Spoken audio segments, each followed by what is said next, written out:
pray. O Lord, grant us the daily awareness of the precious gift of life which you have given us. As members of this legislative assembly, we dedicate our lives anew to the service of our province and our country. Amen.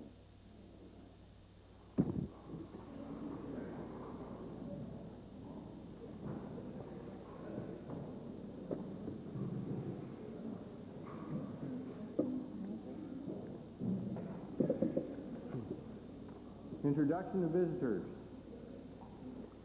Minister of Energy. It's indeed a pleasure for me today, on behalf of the Deputy Premier and myself, to introduce to the Assembly some guests that we have in your gallery. Today we have Senator Ted Strickland, who is the President of the Colorado State Senate and Chairman of the Energy Council. He's joined by Lori Cameron, who's the Executive Director of the Energy Council. Mr. Speaker, we have a long association with this organization, and we continue to enhance it and strengthen it through our association, and they held their last meeting in Banff and Lake Louise, and Deputy Premier and I were very pleased to participate in that. Senator Strickland is a long-serving member and respected member of the Colorado Senate and an active member of the Energy Council, and coincidentally, Mr. Speaker, former business associate of my father. Miss Cameron is a lawyer, and she's drafted a comprehensive national energy strategy proposal for the Energy Council, and they're also joined by Ron Herlehigh from the Department of Energy. I'd ask for them to stand and receive the welcome of the Assembly.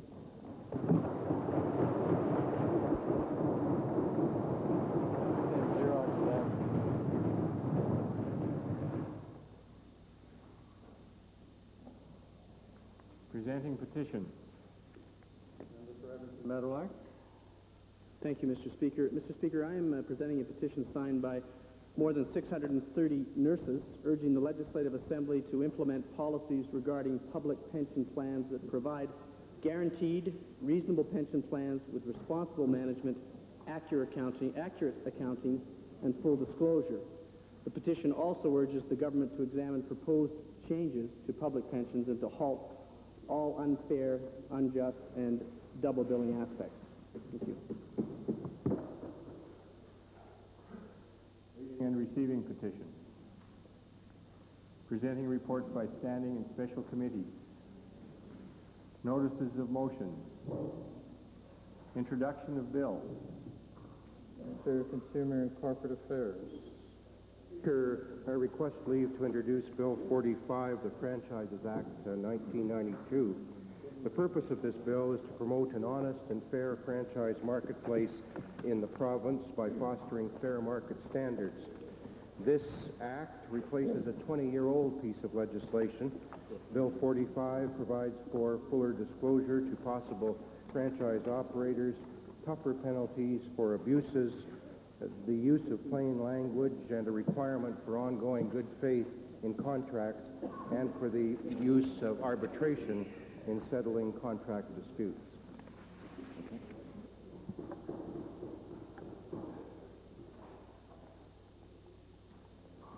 The Honourable Minister of Consumer and Corporate Affairs has moved first reading of Bill 45, Franchises Act. Those members in favor of first reading, please say aye. Opposed, please say no.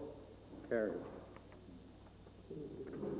Bill number 45, franchise, introduced by the Honorable Mr. Anderson. Now read a first time. Edmonton Calder. Speaker, I request leave to introduce Bill 243, the Child Amendment Act 1992.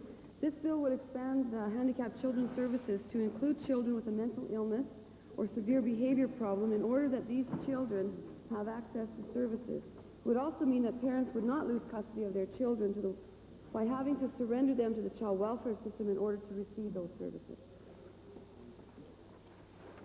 The Honourable Member for Edmonton Calder has moved first reading of Bill 243, Child Welfare Amendment Act 1992.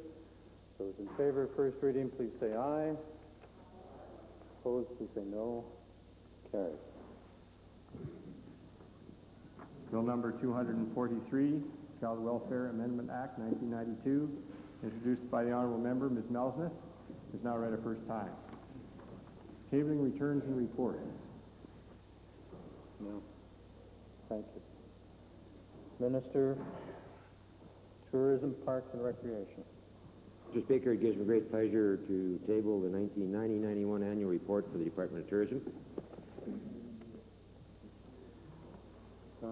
Solicitor General, followed by Calgary Fish Creek. File 4 copies of the 68th annual report of the Alberta Liquor Control Board for the year ended January 7th, 1992, as required by statute, and 4 copies of the Health Disciplines Board annual report 1990-91. Significant in this tabling is that the Alberta Liquor Control Board report is the second filed this year and is right up to date for 1992. Wow. Calgary Fish Creek. Mr. Speaker, it's my pleasure this morning to table with the Assembly the 1991 annual report of the Alberta Tourism Education Council. Thank Provincial Treasurer. Tabling today for all members the annual reports of the 7 pension plans, public sector pension plans, including the MLA pension plan and the judges pension plan for the March 31st 91 year end. Thank you. Edmonton Meadowlark. Thank you, Mr. Speaker. Mr. Speaker, I'm tabling 4 copies of a petition signed by more than 1,400 nurses urging the government to deal with proposed changes to pension plans. The original was presented to the Treasurer in March of 1992, but has not been presented to the Legislature to this point. It's for that reason that I am tabling these as a report to the Legislature.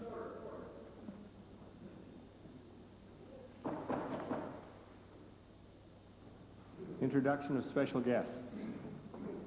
Minister of Forestry, Lands and Wildlife. I'm pleased today to introduce in your gallery 3 very special people, Mary Ellen, Christina, and Suzanne Riemann, who are here to spend a little time seeing how the legislature works. And the Minister of Education is not aware of it, but they're going to catch him after question period to encourage him on homeschooling. I'd ask them to rise and receive the welcome of the Assembly.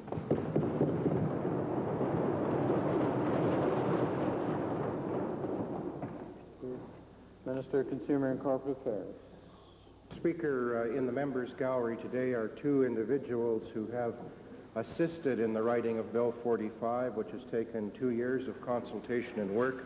I'd like to introduce to the Assembly Marguerite Childs, a senior financial policy analyst of the Securities Commission, and Darrell Hannock, legal research counsel. I'd ask that they stand and receive the welcome and the thanks of the Assembly for their hard work.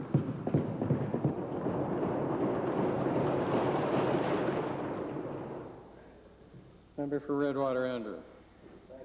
Speaker. Mr. Speaker, it's a pleasure for me today to introduce to you and through you to the Assembly a group of people from Tibet that are touring our country and our province, and they are the China-Tibet Art Ensemble, and they're doing a group of performances right throughout the country and also in the United States, and I had the pleasure of viewing their performance on Wednesday night, Mr. Speaker, and it was a class performance of song and dance and customs of Tibet, and they're accompanied by leader Mr. Bu Chong and also leaders of the Chinese community of Edmonton and Canada. And Mr. Speaker, they are seated in the public gallery, and I'd ask they rise and receive the warm welcome of this Assembly.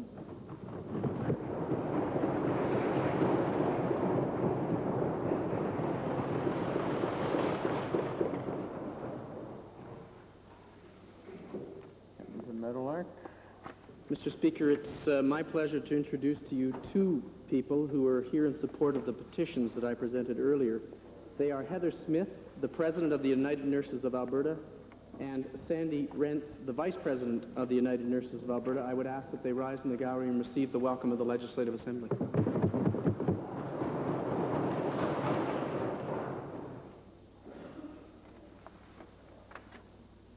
Ministerial statements. Oral question period. Leader of the Opposition. Mr. Speaker, just when Albertans thought that the Novotel fiasco couldn't get worse, we find out that the government has found a way to have its friends benefit from the fiasco, Mr. Speaker. Now, Mr. Speaker, we know that Northwest Trust is run by a former treasurer of the Progressive Conservative Party and, of course, a friend of the president. We know, Mr. Speaker, that hundreds of Albertans at the same time have lost their jobs in Calgary and Lethbridge because of this government's mismanagement. But miraculously, Mr. Speaker, half a dozen former Novotel employees have been hired by Northwest Trust to collect the money that was lent out by Novotel, Mr. Speaker. Now, how they were chosen is, of course, a mystery, Mr. Speaker. But isn't it typical, Mr. Speaker? Taxpayers are out more than $500 million. Workers are losing their jobs, but friends of the government are doing just fine, Mr. Speaker. My question to the Treasurer is this, simply this. How can the Treasurer justify using the old boys network to clean up the Novotel mess? Good. Well, Mr. Speaker, the member is just absolutely dealing with heresy. He has not come out at all and said what he's talking about. This is absolute nonsense. Everybody understands that. If he wants to get specific, then get specific. What is he talking about? We're talking about friends of the government. I couldn't have been much clearer to the Treasurer. Now, he may not want to answer the question, but people know what's going on, Mr. Speaker. You know, Tory survivors get cushy jobs at the Gaming Commission, patronage runs rampant, taxpayers losing the money, Mr. Speaker, workers losing their jobs, but friends of the government doing well. I couldn't be much clearer, Mr. Speaker. That's right. But Mr. Speaker, there have been similar survivors in the past. Let's look at Northwest Trust, who's going to collect the taxpayers' money. At least 2 senior officials of Northwest Trust are graduates of the Canadian commercial bank fiasco, Mr. Speaker. Now, Mr. Speaker, with the track record that these people had at the failed CCB, which already cost federal taxpayers millions of dollars, Mr. Speaker, why is the Treasurer prepared to gamble with Alberta taxpayers' money with the same people?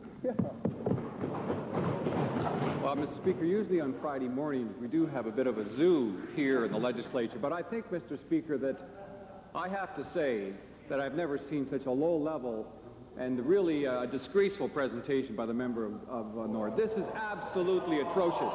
If you think the politics has gone to this level in Alberta, then we know for sure who's going to be unemployed. It's going to be unemployed socialist politicians across the way.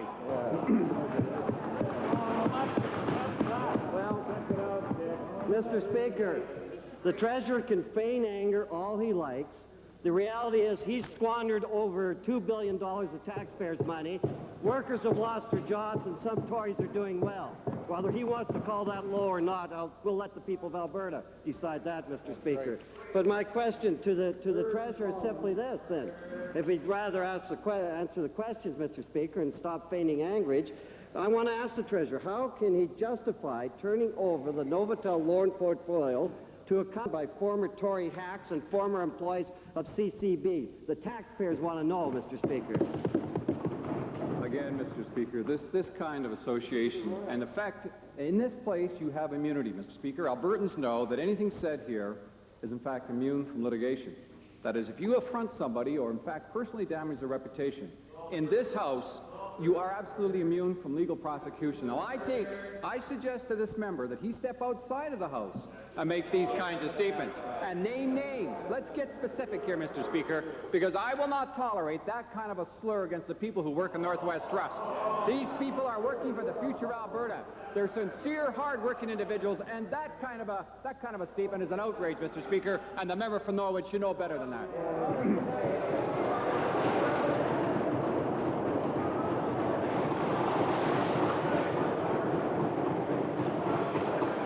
Second main. Order, order, order, order, order,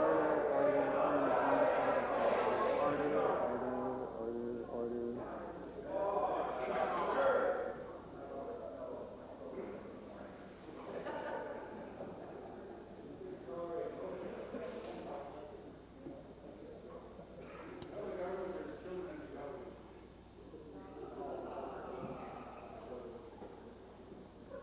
Second main question, Leader of the Opposition. Second. I'll leave him alone, Mr. Speaker. Mr. Speaker, I'd like to designate...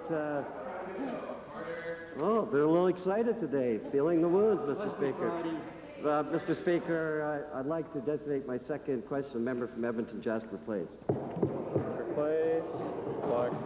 Mr. Speaker, it took all week long, but yesterday the Minister of Forestry, Lands and Wildlife finally admitted the truth about the Three Sisters project. He said the government secured all of the land identified as critical wildlife habitat that was on the map I table, with the exception of a very small amount of land that was designated as private land. Well, that small exception happens to be about 500 acres of critical wildlife habitat along the Wind Creek. And I wonder if the minister will now answer the question which he evaded on Tuesday, which is when it became government policy to promote condominium, golf course, and commercial development on critical wildlife habitat.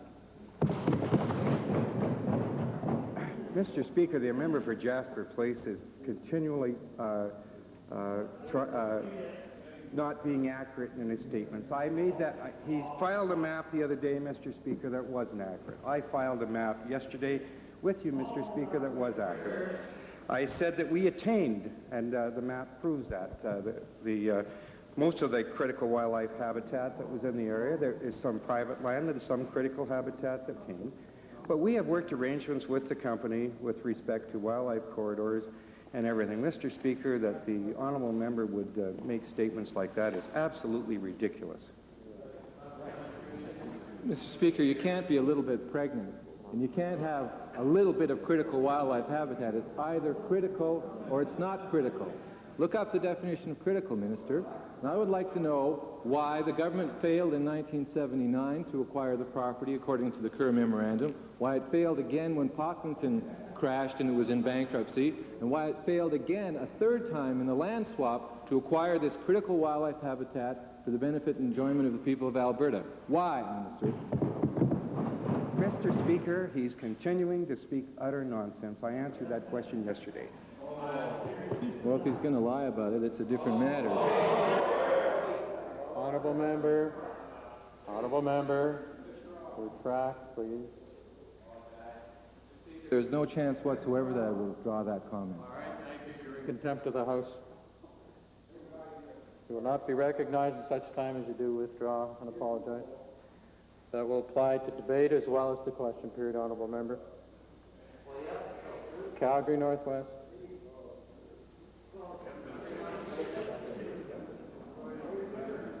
No withdrawal, there's no progress. Calgary Northwest.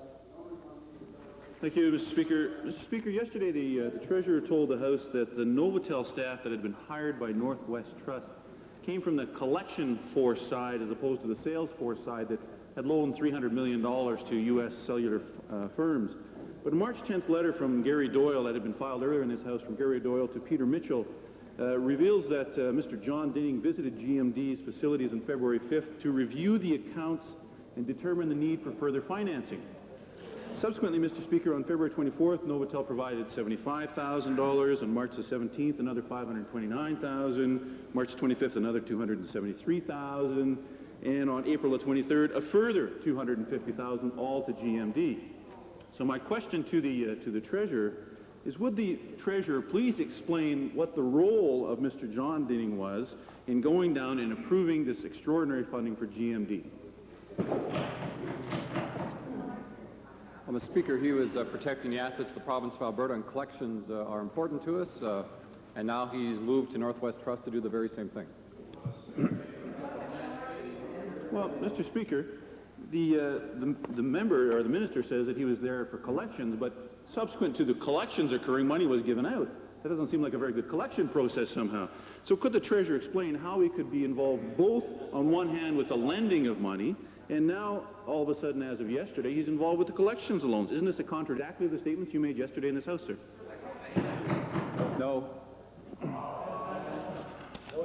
Well, I guess the minister should go back and read Hansard and check what he said yesterday.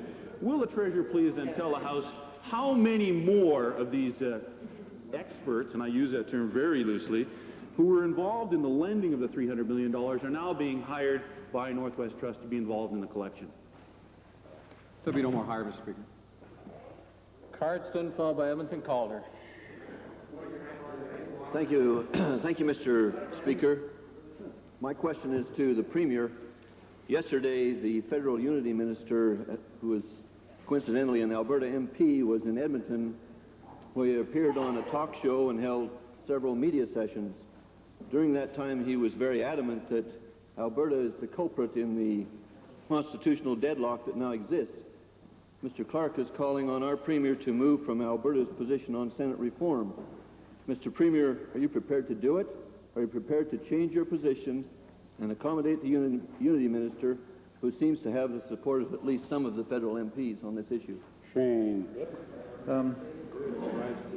Mr. Speaker, it shouldn't be necessary to state, but I will state that the Alberta position is for a united Canada with Quebec in it.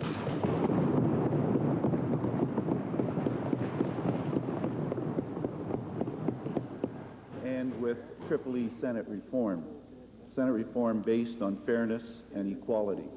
But Mr. Speaker, I completely reject Mr. Clark's contention that Alberta is somehow putting our country at risk. We are representing the people of our province. We have consulted with them. They've told us what they want, and it's our duty to represent them. Now, here's my frustration, Mr. Speaker.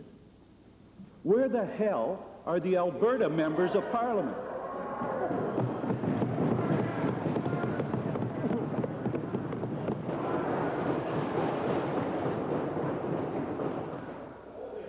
I understand the Premier's emphasis, but perhaps we need another word. Perhaps that word could be withdrawn. We could use another one, please. Yeah, I will withdraw it, Mr. Speaker, but it does show, and I appreciate you drawing it to my attention. Well, then where the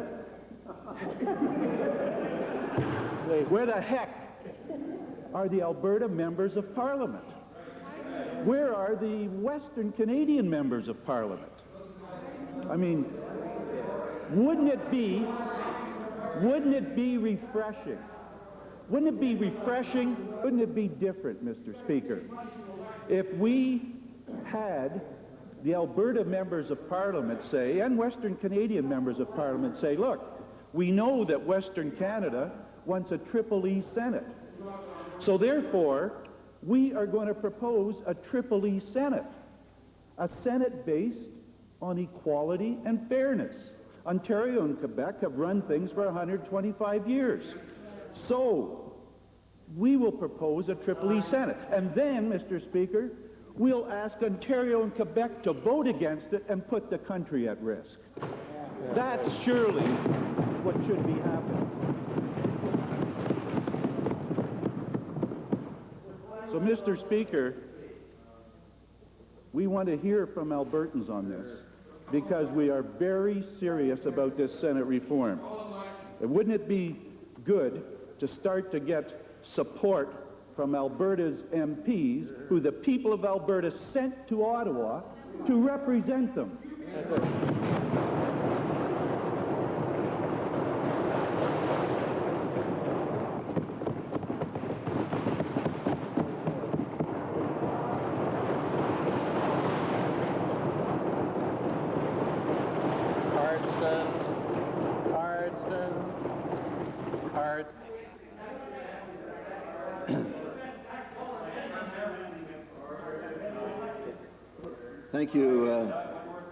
Thank you, Mr. Speaker. I believe we can assume that the Premier's message was reasonably clear. My supplementary is also to the Premier. One of the key constitutional demands by Quebec is the power of the veto. I understand that the federal government is considering lending or pledging their federal veto power to Quebec if one is not granted to Quebec. In view of this new development, is the Premier prepared to give Quebec the veto power without any conditions attached? Mr. Speaker, Albertans are asking for an equal and fair Senate because Ontario and Quebec have had the power in this country for 125 years. They still have the power of the House of Commons and the Supreme Court, and we're asking for our children and their children to have some balance in the future so that we are no longer second-class participants in national decision-making. Now, one of the levers, I guess, that we have is the right of veto to the amending formula. And I find it unbelievable that the federal government would now consider such special status for Quebec that they would take the federal and hand it to Quebec in order to frustrate the provinces being able to exercise the very strength in the amending formula that the Constitution gives us. I find it completely unacceptable, Mr. Speaker, and I just can't believe that an Alberta member of Parliament came into our province and made that statement, and I hope the Prime Minister disassociates himself with it.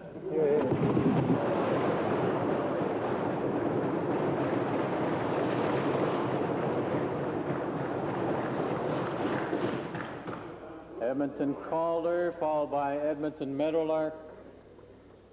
Thank you, Mr. Speaker. Mr. Speaker, the Minister of Family and Social Services has recently stated in one of his brochures that the Child Welfare Act guarantees protection of Alberta children.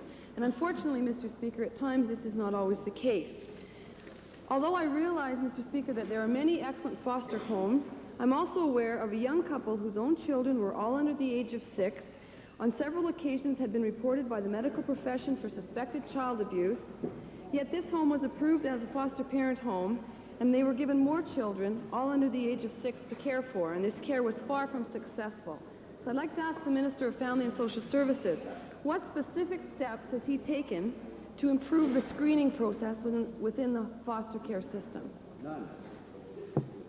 Well, Mr. Speaker, again, it's always hard to respond to specific cases when the member hasn't extended the courtesy of bringing the case to my attention. And, Mr. Speaker, I'm somewhat surprised that she wouldn't. I mean, if she's truly concerned about those children, and surely if she's had a case like that reported to her, she'd be most anxious to draw it to my attention, Mr. Speaker, so that I can resolve it. Now, Mr. Speaker, in relation to our foster care program here in Alberta, I do appreciate the member partially acknowledge the good work that foster parents do. And I just want to go on the record, Mr. Speaker, for saying how much I appreciate the foster parents that we have across this province, the commitment and dedication that they bring to providing love and care and treatment for Alberta children that need that kind of support. Mr. Speaker, as it relates to the screening of foster homes, we go through exhaustive checks. There's police checks, there's reference checks, there's inspections of homes, Mr. Speaker. But having said that, Mr. Speaker, I recognize that there's always room for improvement. And one of the things that I've most recently done is I've asked the Ombudsman. Mr. Speaker, I took the initiative of calling in the Ombudsman so that I could get an outside perspective, so that I could get an outside assessment, so that I could get an outside review, Mr. Speaker. I've asked the Ombudsman to have a look at our screening process, see if he can't make some recommendations for how we can improve it. Thank you. Thank you, Mr. Speaker. If this minister would commit to taking some action, I would be glad to meet with him, Mr. Speaker. Mr. Speaker, most people are aware of some recent tragedies within the child welfare system, and it is my understanding that a review was done in the case of Jason Carpenter, but no one has seen this report. So I'd like to ask the minister, when will the minister release the report of the investigation into the Jason Carpenter case so that the Children's Advocate can conduct a complete and accurate review of the system that he is currently undertaking? Well, Mr. Speaker, two things. One, again, the member knows full well that the Carpenter case is before the courts. She knows what that means. She knows what that means, Mr. Speaker. But having, in reference to the Children's Advocate, she also knows, Mr. Speaker, that I have already asked the Children's Advocate to do an independent review of our child welfare system. I've already asked the Children's Advocate to do an exhaustive assessment. Again, Mr. Speaker, we have a good program in place here in Alberta. We have very dedicated child welfare workers who have an extremely difficult job, Mr. Speaker, an extremely challenging job, but they perform it day in and day out in a very committed and a very dedicated way. We have a good foster care system, Mr. Speaker. We've just gone through some exhaustive reviews, or exhaustive changes there. The member knows that at a time of fiscal restraint, Mr. Speaker, at a time of fiscal restraint, this government found new dollars to put into our foster program because we consider it a high priority. We found new dollars, Mr. Speaker, to put in training for foster parents. We found new dollars, Mr. Speaker, to add foster care trainers, to add foster family recruiters. Mr. Speaker, we're very committed to our foster program in Alberta. We're very committed to working with the Alberta Foster Parents Association, Mr. Speaker, and we're committed to continue to make progressive and appropriate changes. Edmonton Meadowlark. Mr. Speaker, in the United States, the hasty exploration and production of coal bed methane have caused a dramatic impact on the environment. Alberta will potentially follow the same path if responsible policies and regulations governing this activity are not developed. To the Minister of the Environment, what measures has the government developed to limit the environmental impacts and govern the rate of production of coal bed methane? Mr. Speaker, in that this is an issue that also involves energy, and there's been some research relative to the ERCB on this issue. I would refer this question, if I can, Mr. Speaker, to the Honourable Minister. Well, Mr. Speaker, we are very much aware of the impact that coal bed methane is having on the natural gas market, and we also know that there is a number of unknowns with regard to research and baseline data with regard to coal bed methane. Certainly, many areas of the United States are doing much more research, much more exploration than the province of Alberta. I know that the ERCB is looking at the issue. They, as a matter of fact, struck a coal bed methane task force that was designed to develop the baseline data. The ERCB allowed for the drilling of a couple of coal bed methane wells, as I understand. That was to facilitate broadening the baseline data. But we're moving very cautiously. As a matter of fact, this does not preclude at any point the possibility of a full formal hearing before the ERCB on coal bed methane development. Thank you, Mr. Speaker. Mr. Speaker, presently coal bed methane operators are allowed to withhold information from the public about their exploration and production for 3 years. Since the potential impact upon the environment of this activity is so great, why will the government not grant public access to information on these proposed projects prior to 3 years? Mr. Chairman, or Mr. Speaker, I should first say that the honourable member should know that confidential information in the oil and gas business has to do with competitive advantage, proprietary information. On the issue of information, though, that is developed, all proprietary information does go to the ERCB, so there is nothing held proprietary from the ERCB. Whether or not the ERCB sees fit to release that within that 3-year period is really their decision. But, Mr. Speaker, let me underline that we are watching this issue very closely. We know that it is an important issue. We do not have the baseline data we need to make appropriate decisions at this time about the future of coal bed methane development. The ERCB is working on it very closely and have indicated to me, I should say that I haven't talked to the ERCB since earlier this year on the issue, but I'll ask them if there are any current developments and respond to the honourable member. Foothills, followed by Edmonton Strathcona. Thank you, Mr. Speaker. Mr. Speaker, the Unity Minister, Joe Clark, this last few days has alleged through several media reports that the province of Alberta is not, and I say is not, in favor of dropping interprovincial trade barriers. My question is to the Minister of Intergovernmental Affairs. Has the minister, in his meetings on constitutional change, taken such a position on behalf of the government of Alberta? Mr. Speaker, my good friend of 30-odd years, Mr. Clark, made quite a little foray into his home turf yesterday, and during the course of that he had occasion to speak publicly and made allegations, and I have checked the veracity of those by having transcripts, for example, of the hotline program yesterday morning on CJCA. It is entirely inaccurate to state that Alberta is opposed to removing interprovincial trade barriers. In fact, Alberta has led the fight to see those interprovincial trade barriers removed.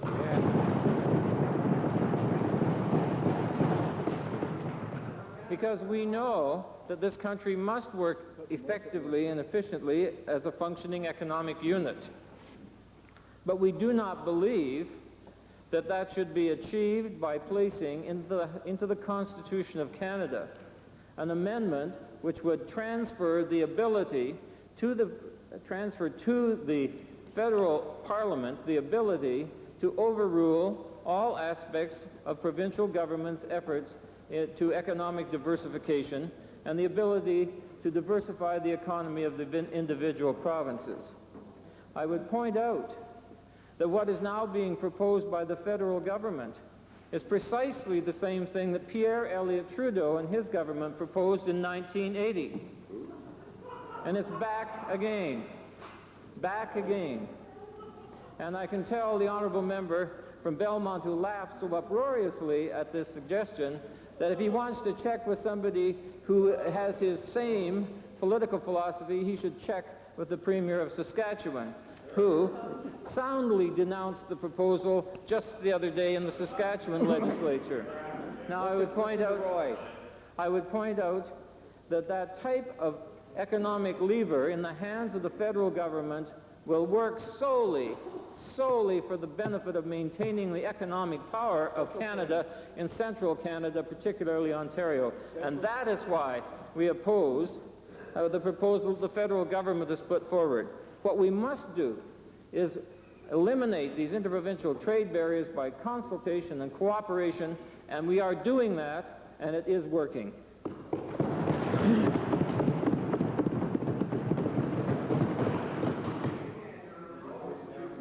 Well, Mr. Speaker, just as a short supplementary then, I'd like to ask the Minister of Intergovernmental Affairs of what other province have expressed the same concerns over the economic union as Alberta have?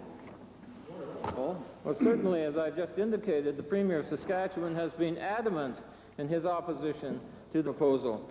And I would point out as well that the governments of British Columbia also have taken a very firm position on this matter, as have the governments of Manitoba and Newfoundland. And so we have, in that perspective, a clearly non-partisan approach on behalf of these smaller provinces in this federation. And that is why, while we believe strongly in making the economic union work, we do not believe that it can be accomplished, or should be accomplished best, by transferring an enormous club to the hands of the federal government with which to beat down the smaller provinces and keep them subservient to the central core.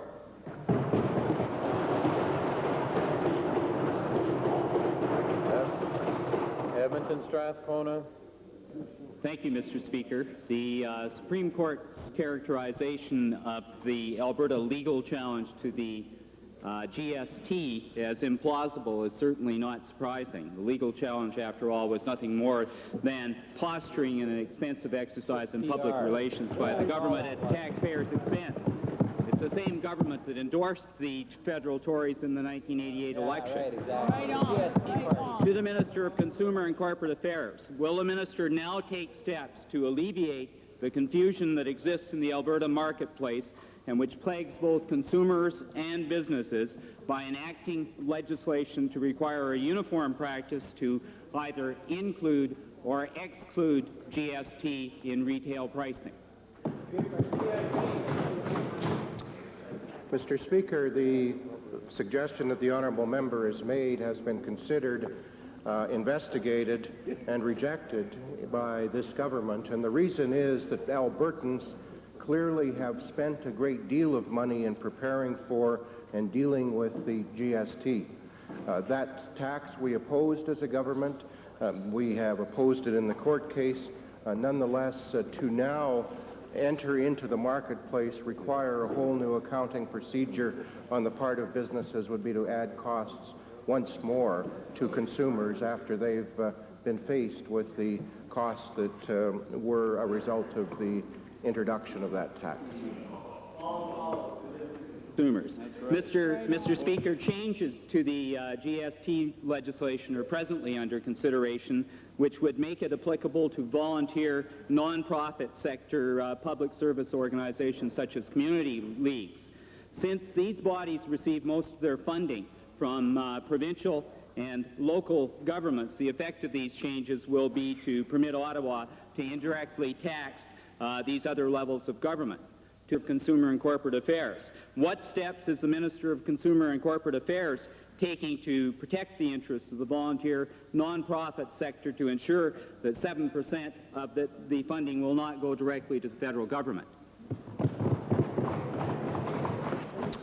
Mr. Speaker, I'm not sure that I understand the question by the honourable member. He seemed to deal with several aspects of the GST, but I'll be happy to review the blues or get further information from the member and talk to the provincial treasurer with respect to it. I do have to say, though, that with regards to the tax, it's a federal tax which we've opposed and we disagree with. Its implementation is through the federal government. And with regards to the member's preamble, I clearly understand now that that side of the House wants more costs yet on an already beleaguered consumer and business who would have to have their computers changed and their costs added to in order to fit into one mold or another.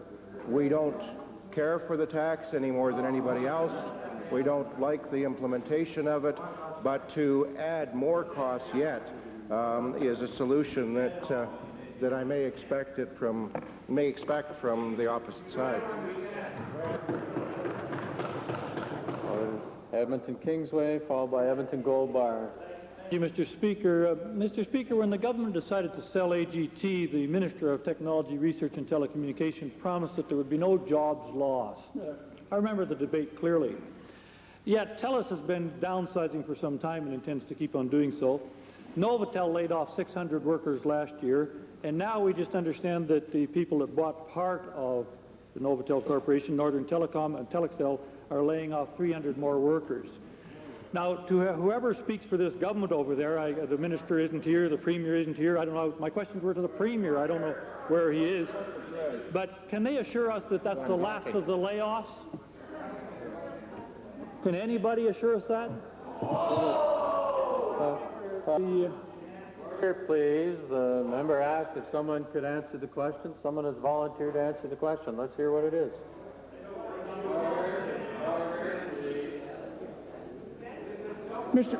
Mr. Speaker, the minister responsible for technology research and telecommunications has responded and explained that situation very well in this assembly already in the past, Mr. Speaker. The fact of the matter is the government has totally lost control of the Novotel mess to the unfair treatment of some of the long-term workers, and not to mention the taxpayers' dollars that have been lost as well. Can the spokesman for the Premier please explain to me one good thing that has come out of the purchase of Novotel, the sale of Novotel, the repurchase of Novotel, and the resale of Novotel? Mr. Democratic. Mr. Speaker, the Minister of Technology, Research and Telecommunication has responded at nausea to that member, outlining the very question that he's asked. Edmonton Gold Bar. Mr. Speaker, the potential for effectiveness of the provincial lab of public health has been gradually diminishing. Now we hear that the lab, which is administered by the University of Alberta, has laid off 13 employees, most of whom had at least 10 years seniority. Clearly this is a further clue that the fate of the provincial lab is uncertain. My questions, Mr. Speaker, are to the Minister of Health.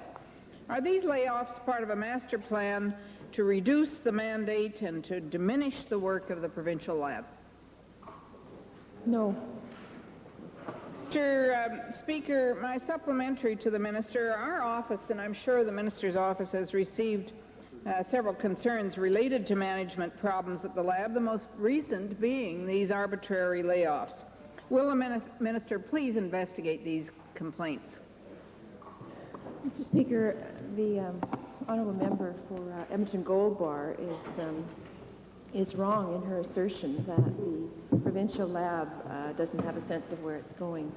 In fact, one of the areas where we've had some major success in terms of looking at ways that we can differently manage the health sector is in the laboratory area and defining roles for the provincial lab, hospital labs, and private sector labs.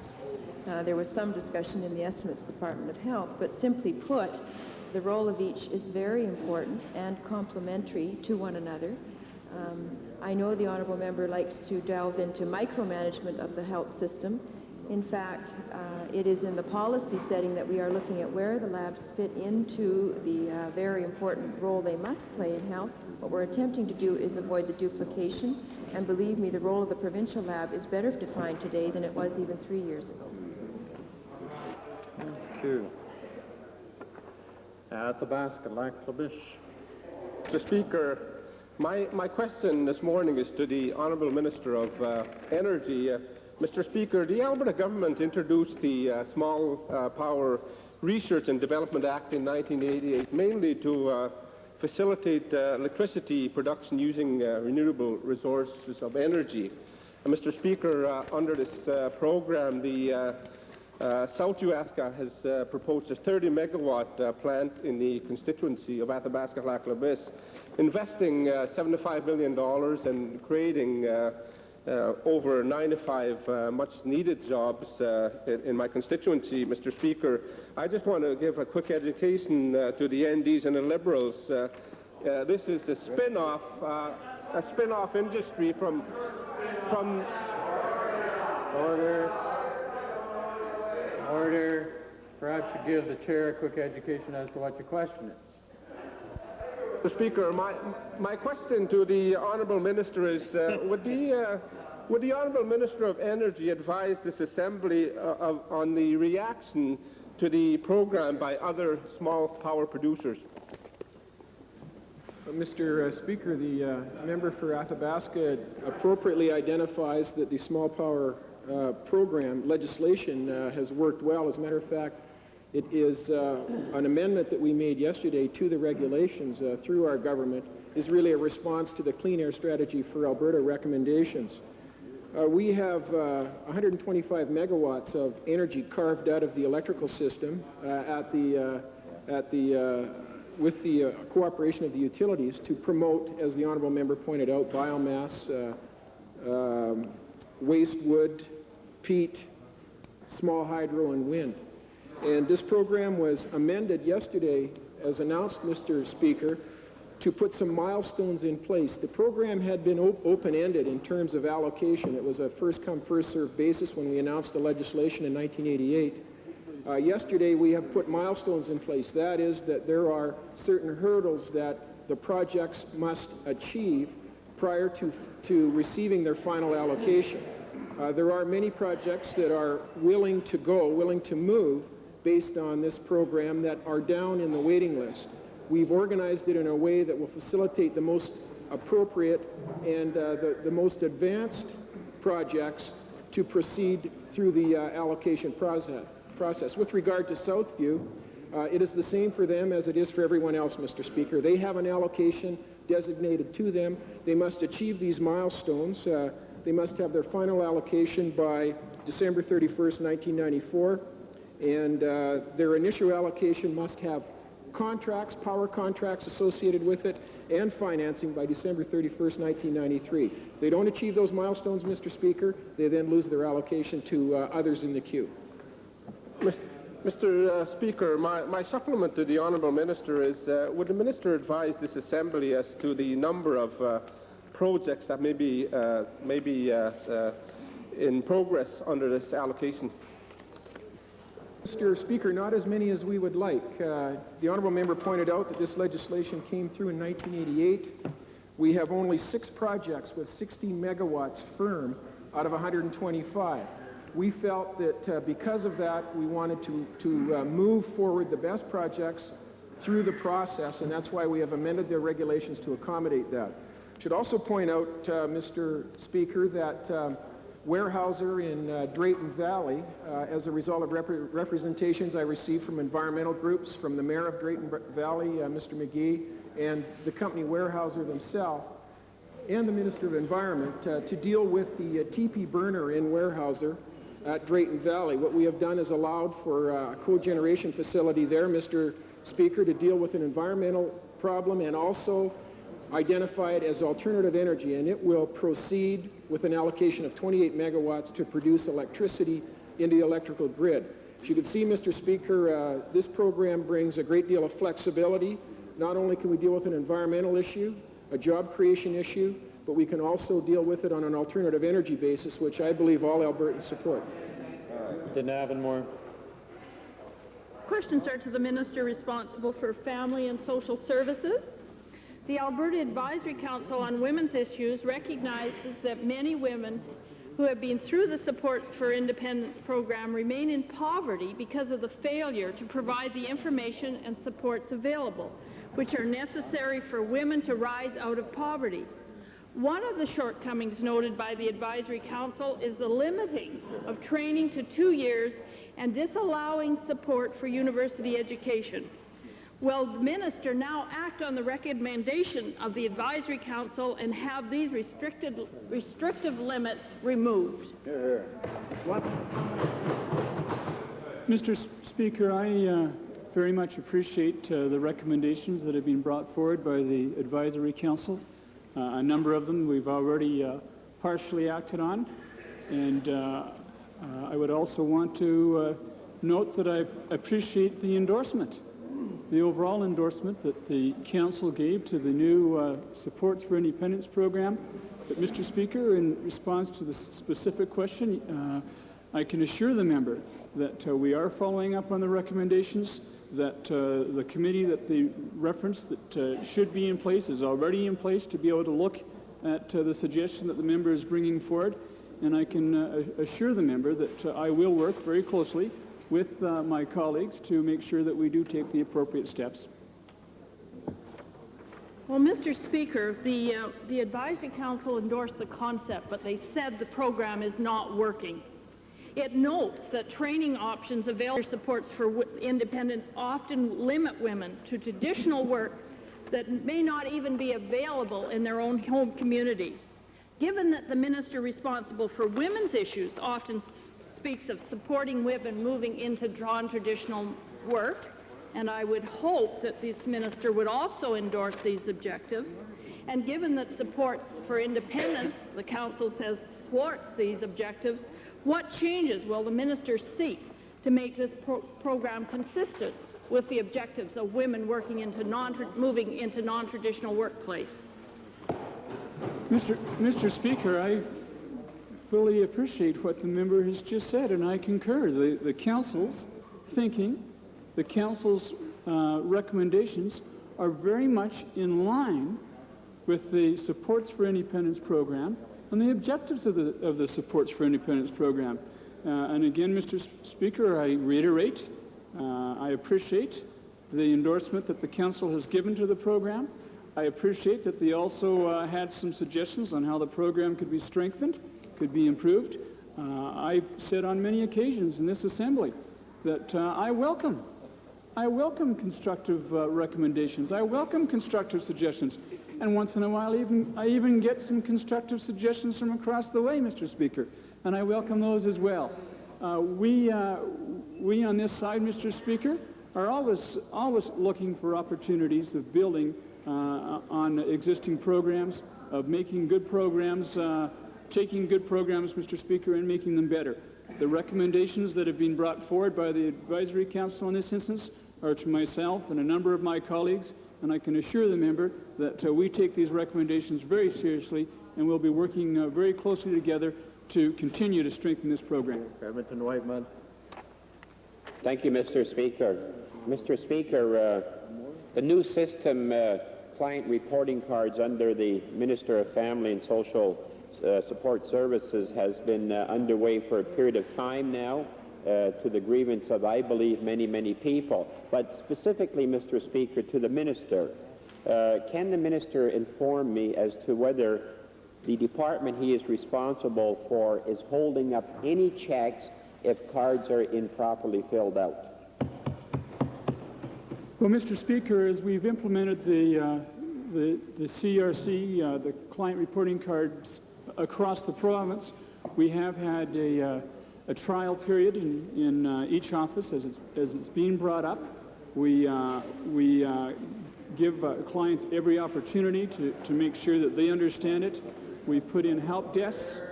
We put in help desks in district offices. There are help desks in facilities like the Bissell Center here in the inner city.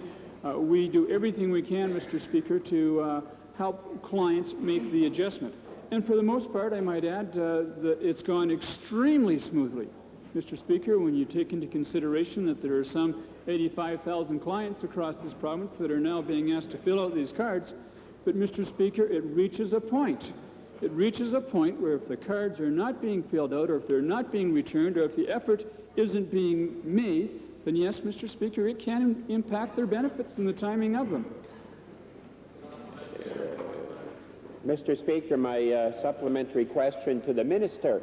How is the minister dealing with those situations where the check has been held up because of a mistake made not knowingly, not intentionally by a client? How is the minister dealing with providing assistance to that family where there may be children involved? Mr. Speaker, in a very compassionate and fair way. If there is an instance, as the member has described, there are emergency opportunities, Mr. Speaker. They can go into our offices. They can have the situation remedied on a very timely and a very quick basis.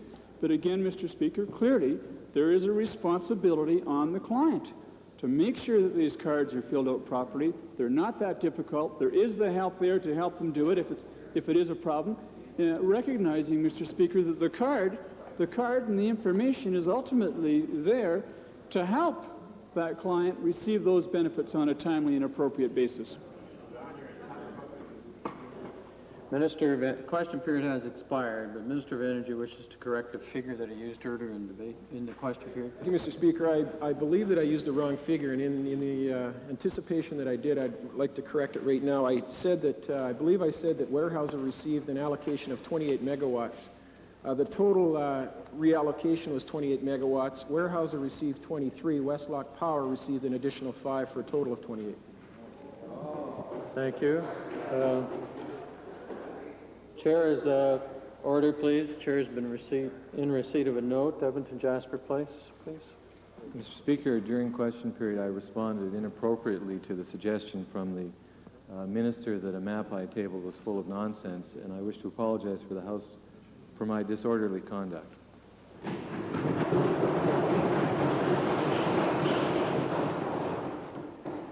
Thank you, Honourable Member, for being so gracious. At that time, of course, the Chair was invoking Beauchesne 192 and 193, but again appreciates the very fact that you've withdrawn and made the apology. Thank you. Yesterday, there was an exchange between Whitemud and the Premier. The Chair has reviewed the transcripts and really sees it as an interesting exchange of opinions by both members and is not a point of order. With regard to an item on the order paper yesterday, it was a matter which we had an interesting number of things occur about the same time. The Chair has to make the ruling to the House in fairness to members preparing motions for debate for next Thursday. And so this then must be the ruling to be read into the record. Motion 222 on the order paper proposed by the Honourable Member for Edmonton Glengarry is substantially the same in subject matter to Government Motion 20, the Select Special Committee on Parliamentary Reform, which was passed by the Assembly. As a result, Motion 222 cannot stand. Authority for this is Beauchesne, paragraph 563, which reads, and I quote, "A debate on a motion effectively blocks debate on another notice of motion when both deal with essentially the same subject matter," close a quote. And again, Beauchesne reference 558, subsection 1, and I quote, An old rule of Parliament reads that a question being once made and carried in the affirmative or negative cannot be questioned again, but must stand as the judgment of the House. Unless such a rule were in existence, the time of the House might be used in the discussion of a motion of the same nature, and contradictory decisions would sometimes be arrived at in the course of the same session. Close the quote. As a consequence, honourable members, motion 222 is redundant, and the chair is obliged to withdraw it from the order paper. The chair would also like to point out that today is the last day for the head page, Charity Stevenson, and also for Tina Poag, and I hope that honourable members would recognize those pages.